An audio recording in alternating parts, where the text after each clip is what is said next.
एक धूर्त तांत्रिक हर रोज एक सुंदर कन्या के साथ सहवास करता था।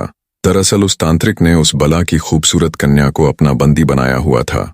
उस धूर्त तांत्रिक के पास जल के 2 कलश थे जिनमें जादुई जल था। तांत्रिक उनमें से बाएं कलश की पानी की कुछ बूंदें लेकर जब उस सुंदरी पर छिड़कता तो वो एक बंदरिया बन जाती, और जब दाएं तरफ रखे कलश के पानी के कुछ छींटे कन्या रूपी उस बंदरिया के ऊपर फेंकता तो वो वापस अपने असली रूप में आ जाती। ये सब बहुत लंबे समय से चलता आ रहा था। साधु जब दिन में बाहर जाता तो उस सुंदरी को बंदरिया बना देता, और जब रात में वापस अपनी कुटिया में लौटता तो फिर से उसे सुंदर कन्या बना देता और उसके साथ खेलता।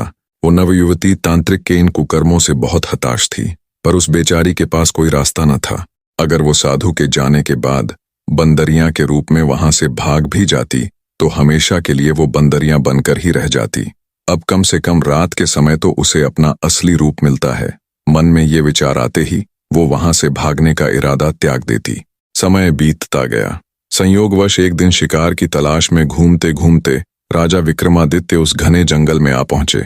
जब वो प्यास से बेहाल घोड़े से उतरकर पानी पीने के लिए उस धूर्त तांत्रिक की कुटिया के सामने बने एक कुएं के पास पहुंचे तो उनकी नजर पेड़ की डाल पर बैठी उस बंदरिया पर पड़ी। शुरू में तो राजा विक्रमादित्य ने उसे एक साधारण बंदरिया ही समझा, पर राजा विक्रमादित्य को देख उस बंदरिया ने उछल कूद शुरू कर दी। जब राजा विक्रमादित्य ने उसकी ये हरकत देखी तो उस पर गौर किया तो महसूस हुआ जैसे वो बंदरिया अजीब ढंग से उछल कूद करते हुए उनसे कुछ कहना चाहती है। उसकी हरकत देख राजा विक्रमादित्य ने विचार किया कि कुछ तो गड़बड़ है। उन्होंने सारा रहस्य जानने के लिए एक रात वहीं रुकने का निश्चय किया और थोड़ी दूरी पर एकांत सी जगह देखकर घने सारे वृक्षों में अपने घोड़े को छुपा दिया और खुद भी पेड़ की आड़ में छिपकर बैठ गए और दम साधे अपनी नजर उस कुटिया पर गड़ा ली।